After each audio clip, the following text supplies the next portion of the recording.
Sean todos bienvenidos al repaso del libro titulado La Gran Esperanza, escrito por Elena G. de White, capítulo 6, Paz Verdadera. Donde quiera que los siervos de Dios predicaban con fidelidad la palabra de Dios, se veían resultados que lo atestiguaban su origen divino. Los pecadores sentían despertar su conciencia, una profunda convicción tomaba posesión de su mente y de su corazón. Tenían conciencia que la justicia de Dios y clamaban: ¿quién me liberará de este cuerpo de muerte? Romanos 7, 24. Al serles revelada la cruz, veían que nada sino los méritos de Cristo podían expiar sus transgresiones. Por medio de la sangre de Jesús, ellos lograban el perdón de los pecados pasados. Romanos 3, 25. Los que creían y eran bautizados iniciaban una vida nueva, por la fe en el Hijo de Dios, para seguir en sus pisadas, para reflejar su carácter y para purificarse a sí mismos como Él es puro. Las cosas que de una vez odiaban, ahora las amaban, y las cosas que una vez amaban, ahora las odiaban. El orgulloso se hacía humilde, los vanidosos y arrogantes se convertían en serios y discretos. Los borrachos se volvían sobrios y los corrompidos puros. Los cristianos no buscaban el adorno exterior, consciente en peinados rebuscados, alhajas de oro y vestidos lujosos, sino la actitud interior del corazón, el adorno incorruptible de un espíritu dulce y sereno. Esto es lo que vale a los ojos de Dios. Primera de Pedro 3, 3 y 4. Los reavivamientos se caracterizaban por solemnes llamamientos dirigidos a los pecadores. Los frutos se veían en personas que no rehuían la abnegación, sino que se regocijaban en ser tenidas por dignas de sufrir por causa de Cristo. Los hombres contemplaban una transformación en los que profesaban el nombre de Jesús. Tales eran los resultados que en las épocas pasadas se manifestaban en los despertares religiosos. Pero muchos reavivamientos de los tiempos modernos representan un señalado contraste con aquellas manifestaciones. Es cierto que muchos profesan haberse convertido y hay grandes aumentos en el número de miembros de la iglesia. Sin embargo, los resultados no son tales que justifiquen la creencia de que se haya producido un aumento correspondiente de la verdadera vida espiritual. La luz que brilla por un tiempo pronto se acaba. Los reavivamientos populares demasiado a menudo excitan las emociones y satisfacen el amor por lo que es nuevo y asombroso. Pero los nuevos conversos poseen poco deseo de escuchar la verdad de la Biblia. A menos que un servicio religioso tenga algo de sensacional, no tienen atractivo para ellos. Para toda alma verdaderamente convertida, la relación con Dios y con las cosas eternas será su mayor interés en la vida. ¿Dónde está en las iglesias populares el espíritu de consagración a Dios? Los conversos no renuncian al orgullo ni al amor del mundo. No están más dispuestos a negarse a sí mismos y a seguir al manso y humilde Jesús que antes de su conversión. La piedad casi ha desaparecido de muchas de las iglesias. Pero a pesar de la amplia decadencia de la fe, hay verdaderos seguidores de Cristo en estas iglesias. Además, que caigan los juicios finales de Dios, habrá dentro del pueblo del Señor un reavivamiento de la piedad primitiva, como no ha sido presenciado desde los tiempos apostólicos. El Espíritu de Dios será derramado. Muchos se separarán de las iglesias en las cuales el amor al mundo ha reemplazado al amor a Dios y a su palabra. Muchos dirigentes y muchos creyentes aceptarán con alegría las grandes verdades que preparan a un pueblo para la segunda venida del Señor. El enemigo de las almas desea impedir esta obra y antes que llegue el tiempo para que se produzca este movimiento, él tratará de impedirlo, introduciendo una falsificación en las iglesias que él pueda poner bajo su control. Hará parecer que se está derramando la bendición especial de Dios. Multitudes se alegrarán de que Dios esté obrando maravillosamente, cuando en realidad la obra será realizada por otro espíritu. Bajo un disfraz religioso, Satanás buscará extender su influencia sobre el mundo cristiano. Hay una excitación emocional, una mezcla de lo verdadero y lo falso, bien adaptada para engañar. Sin embargo, a la luz de la palabra de Dios, no es difícil determinar la naturaleza de estos movimientos. Donde quiera que los hombres descuiden el testimonio de la Biblia y se aparten de las verdades claras que son prueba para el alma, ya que requieren abnegación y renuncia al mundo, podemos estar seguros de que no se les ha concedido la bendición de Dios. Y usando la regla de que por sus frutos los conoceréis, Mateo 7:16, es evidente que estos movimientos son obra del Espíritu de Dios. Las verdades de la palabra de Dios son el escudo contra los engaños de Satanás. El descuido de estas verdades ha abierto la puerta a los males hoy tan extendidos en el mundo. La importancia de la ley de Dios se ha perdido de vista en gran medida. Una falsa concepción de la ley divina ha conducido a errores con respecto a la conversión y a la santificación, rebajando la norma de la piedad. Aquí es donde ha de hallarse el secreto de la falta del Espíritu de Dios en los reavivamientos de nuestro tiempo. La ley de libertad. Muchos maestros religiosos aseguran que Cristo, por medio de su muerte, abolió la ley. Algunos la presentan como un yugo pasado y en contraste con la esclavitud de la ley, presentan la libertad que ha de gozarse bajo el Evangelio. Pero los profetas y los apóstoles no consideraron de manera la santa ley de Dios. Dijo David: andaré en libertad porque busqué tus mandamientos. Salmos 119:45. El apóstol Santiago se refiere al decálogo como la perfecta ley de la libertad. Santiago 1:25. El revelador de los Patmos pronuncia una bendición sobre los que guardan sus mandamientos, para que su potencia sea en el árbol de la vida y que entren por las puertas de la ciudad. Apocalipsis 22:14. Si hubiera sido posible que la ley fuera cambiada o anulada, Cristo no habría necesitado morir para salvar al hombre de la penalidad del pecado. El Hijo de Dios vino a engrandecer la ley y a hacerla honorable. Isaías 42:21. Él dijo: no penséis que he venido a abolir la ley. De cierto os digo que antes de que pasen el cielo y la tierra, ni una jota ni una tilde pasará de la ley. Mateo 5:17 y 18. Y declaró con respecto a sí mismo: el hacer tu voluntad, Dios mío, me ha agradado, y tu ley está en medio de mi corazón. Salmo 48.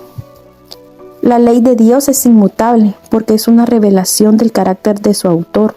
Dios es amor y su ley es amor. El cumplimiento de la ley es el amor. Romanos 13:10.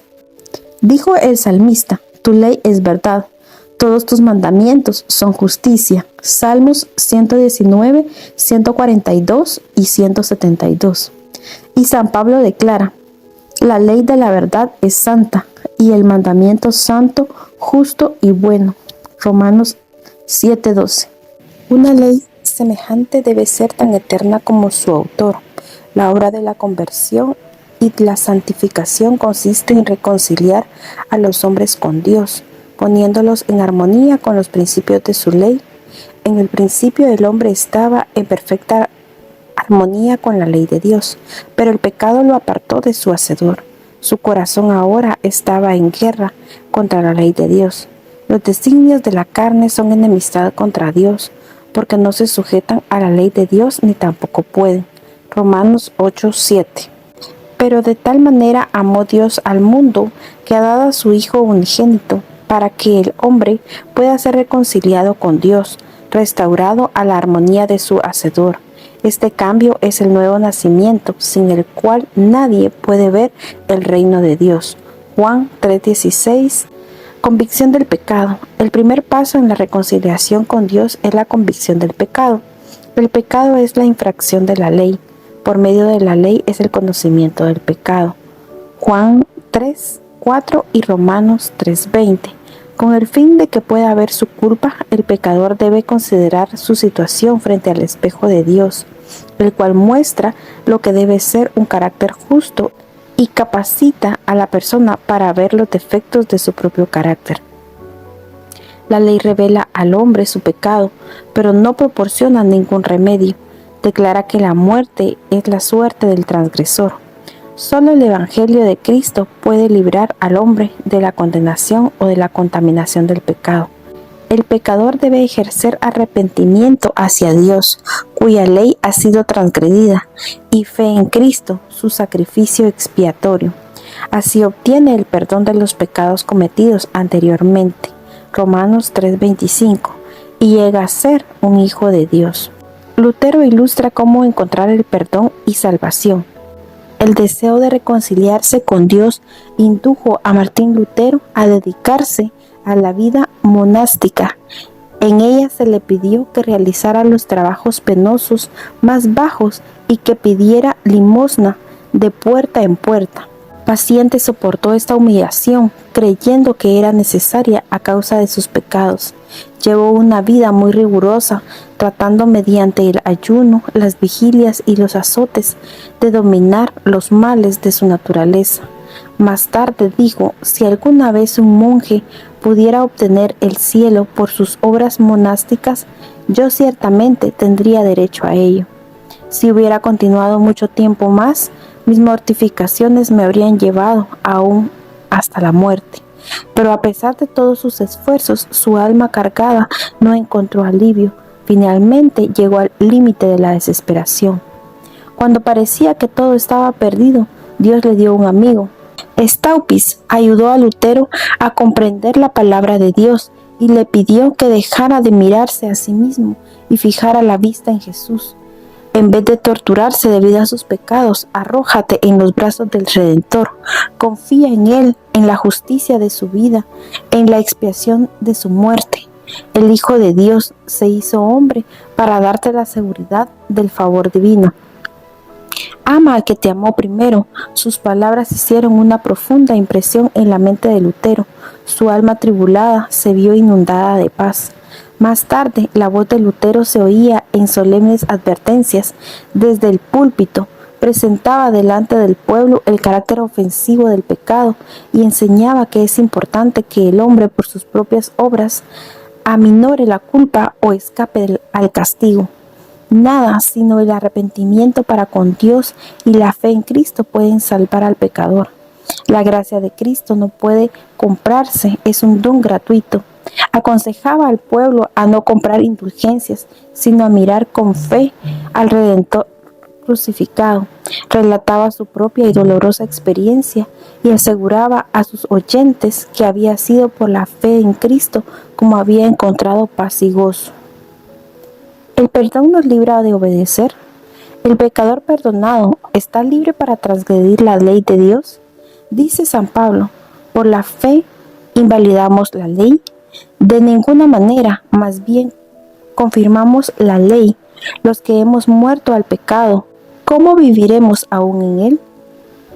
San Juan también declara, este es el amor de Dios, que guardemos sus mandamientos, y sus mandamientos no son tan gravosos. En el nuevo nacimiento, el corazón es puesto en armonía con Dios y en armonía con su ley. Cuando este cambio ha ocurrido en el pecador, él ha pasado de muerte a vida, de la transgresión y rebelión a la obediencia y a la lealtad.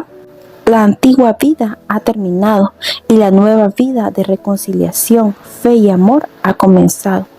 Entonces la justicia de la ley se cumplirá en nosotros, que no andamos conforme a la carne, sino conforme al Espíritu. Y el lenguaje del alma será, ¿cuánto amo yo tu ley? Todo el día es en ella mi meditación. Romanos 3:31. Sin la ley de los hombres no tienen verdadera convicción del pecado y no sienten ninguna necesidad de arrepentimiento. No se dan cuenta de que necesitan la sangre expiatoria de Cristo. La esperanza de la salvación es aceptada sin ningún cambio radical del corazón y sin una reforma de la vida. Así abundan las conversiones superficiales y así ingresan a la iglesia multitudes que jamás se han unido a Cristo. ¿Qué es la santificación? Del descuido o del rechazo de la ley divina también surgen teorías erróneas con respecto a la santificación. Estas teorías falsas en materia de doctrina y peligrosas en cuanto a los resultados prácticos están hallando aceptación general. San Pablo declara: la voluntad de Dios es vuestra santificación. Primera de Tesalonicenses 4:3. La Biblia enseña claramente qué es la santificación y cómo ha de conseguirse. El Salvador oró por sus discípulos, santificándolos en una verdad. Tu palabra es verdad. Juan 17:17. Y San Pablo enseña que los creyentes han de ser santificados por el Espíritu Santo. ¿Cuál es la obra del Espíritu Santo? Jesús dijo a sus discípulos: cuando venga el Espíritu de verdad, Él os guiará a toda verdad. Juan 16:13. Y el salmista dice: tu ley es la verdad. Salmos 119 y 142. Puesto que la ley de Dios es santa, justa y buena, un carácter formado gracias a la obediencia de esa ley será santo. Cristo es el perfecto ejemplo de un carácter tal. Él dice: he guardado los mandamientos de mi Padre, hago siempre lo que le agrada. Juan 15, 10, 8 y 29. Los seguidores de Cristo han de llegar a ser semejantes a Él. Por la gracia de Dios ha de formar caracteres que estén de acuerdo con los principios de su santa ley. Esta es la santificación bíblica. Solo por medio de la fe esta obra puede realizarse solamente gracias a la fe en Cristo, por el poder del Espíritu Santo que mora en el interior de la persona. El cristiano sentirá las tentaciones del pecado, pero se mantendrá constantemente en guerra contra él. Aquí es donde se necesita la ayuda de Cristo. La debilidad humana se hunde con el poder divino y la fe exclama: gracias sean dadas a Dios que nos da la victoria por medio de nuestro Señor Jesucristo. Primera de Corintios 15:57. La obra de la santificación es progresiva. Cuando en la conversión del pecador encuentra paz con Dios, la vida cristiana apenas ha comenzado. Ahora ha de extenderse hacia la perfección. Ha de crecer a la medida de la estatura de la plenitud de Cristo. El apóstol Pablo nos dice: una cosa hago, olvidando ciertamente lo que queda atrás y extendiéndome a lo que está delante. Prosigo a la meta, al premio del supremo llamamiento de Dios en Cristo Jesús. Hebreos 6:1, Efesios 4:13, Filipenses 3:13 y 14. Los que experimentan la santificación bíblica manifestarán humildad, verán su propia indignidad en contraste con la perfección del infinito. El profeta Daniel fue un ejemplo de verdadera santificación. En lugar de pretender ser puro y santo, este honrado profeta se identificó a sí mismo con los que eran verdaderamente pecadores en Israel, al interceder ante Dios en favor de su pueblo.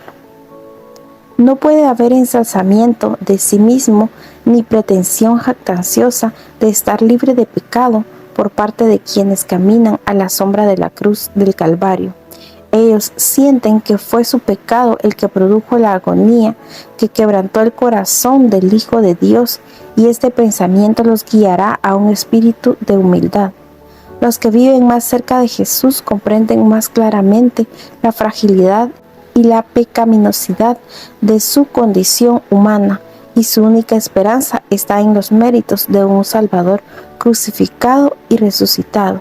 La santificación, que es ahora muy popular en el mundo religioso, lleva consigo un espíritu de exaltación propia y descuido de la ley de Dios que la señala como ajena a la Biblia.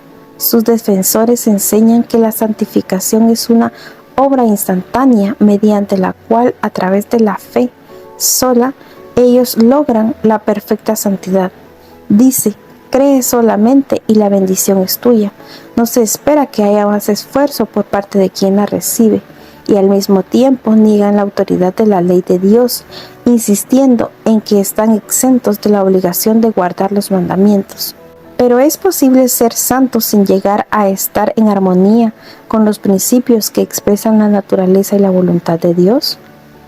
El testimonio de la palabra de Dios está en contra de esta doctrina engañosa de una fe sin obras. No es fe lo que reclama el favor del cielo sin cumplir las condiciones según las cuales la misericordia de ser concedida. Es presunción. Nadie se engañe a sí mismo pensando que puede llegar a ser santo mientras voluntariamente viola uno de los requerimientos de Dios. El pecado acariciado silencia la voz del Espíritu y separa el alma de Dios. Aunque San Juan habla mucho del amor, no titubea en revelar el verdadero carácter de las personas que pretenden estar santificadas mientras viven transgrediendo la ley de Dios. El que dice yo le conozco, pero no guarda sus mandamientos, el tal es mentiroso y la verdad no está en él. Pero el que guarda su palabra, en ese verdaderamente el amor de Dios se ha perfeccionado. Juan 2, 4 y 5. Aquí está la prueba de la profesión de cada hombre. Si los hombres empequeñecen y le restan importancia a los preceptos de Dios, si violan el menor de esos mandamientos y así enseñan a los hombres, podemos saber que su pretensión es sin fundamento. Pretender estar libre de pecado es evidencia de que quien lo afirma está lejos de ser santo. No tienen un verdadero concepto de la pureza y santidad infinita de Dios, ni de la malignidad del mal y el pecado. Cuanto mayor sea la distancia entre Cristo y Él, más justo aparecerá a sus propios ojos. Santificación bíblica. La santificación abarca el ser entero, el espíritu, el alma y el cuerpo. Primera de Tesalonicenses 5:23. A los cristianos se les pide que presenten sus cuerpos como sacrificio vivo, santo, agradable a Dios. Romanos 12:1. Toda práctica que debilite las fuerzas físicas o mentales incapacita al hombre para el servicio de su Creador. Los que aman a Dios tratarán constantemente de colocar toda facultad de ser en armonía con las leyes que promueven su capacidad para hacer la voluntad divina. Ellos no debilitarán ni contaminarán la ofrenda que se presente a su Padre Celestial, satisfaciendo el apetito o la pasión. Toda gratificación pecaminosa tiende a oscurecer y a debilitar las percepciones mentales y espirituales. La palabra o el Espíritu de Dios pueden hacer apenas una débil impresión en el corazón. Limpiémonos de toda la contaminación de carne y el espíritu, perfeccionando la santidad en el temor de Dios. Segunda de Corintios 7:1. ¿Cuántos cristianos profesos están debilitando su semejanza divina mediante la glotonería, las bebidas alcohólicas, la participación en los placeres prohibidos y en la iglesia demasiado a menudo estimula el mal y lo fomenta, apelando a los apetitos, el amor al lucro y a los placeres para llenar su tesorería, la cual el amor a Cristo es demasiado débil para colmar?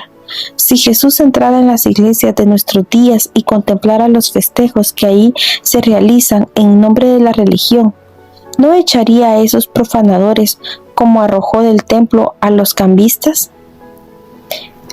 ¿Ignoráis que vuestro cuerpo es templo del Espíritu Santo, el cual está en vosotros, el cual habéis recibido de Dios, y que no sois vuestros? Pues habéis sido comprados con precio. Glorificad pues a Dios en vuestro cuerpo. Primera de Corintios 6:19 y 20. La persona cuyo cuerpo es templo del Espíritu Santo no será esclavizada con hábito pecaminoso. Sus facultades pertenecen a Cristo, sus posesiones son del Señor. ¿Cómo podría malgastar el capital que se le ha sido confiado? Los cristianos profesos gastan anualmente una inmensa suma en las satisfacciones pecaminosas. Despojan a Dios de los diezmos y las ofrendas, mientras consumen sobre el altar de la pasión destructora más de lo que dan para aliviar a los pobres o sostener el Evangelio.